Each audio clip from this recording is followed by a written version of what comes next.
Neftçala rayonunun girişində yerləşən xalq şairi Səməd Vurğunun adını daşıyan xatirə kompleksi yenidən öz əvvəlki görkəminə qovuşur. Ötən əsrin 80-ci illərində yaradılan bu park uzun illər Neftçalanın simvollarından biri olub. Burada Səməd Vurğunun həyat və yaradıcılığını əks etdirən müxtəlif kompozisiyalar, barelyeflər və şairin əsərlərinin motivləri əsasında hazırlanmış ornamentlər yer alıb. Lakin son illərdə kompleksə lazımi diqqətin göstərilməməsi ərazinin baxımsız vəziyyətinə düşməsinə səbəb olub. Xüsusilə şairin yaradıcılığını əks etdirən kompozisiyaların bir qismi deformasiyaya uğrayıb, bəzi elementlər isə yararsız hala düşüb.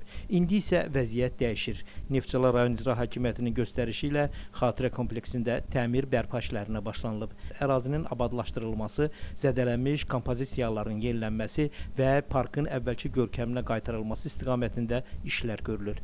Bu park sadəcə istirahət məkanı deyil. O, həm də Azərbaycan ədəbiyyatının böyük simalarından biri olan Səməd Vurğunun Neftçalada yaradılan xatirəsidir. Ümid edirik ki, aparılan bərpa işləri başa çatdıqdan sonra kompleks yenidən rayon sakinlərinin və şəhərin qonaqlarının ziyarət etdiyi şairin zəngin irisini yaşadan məkanlardan birinə çevriləcək.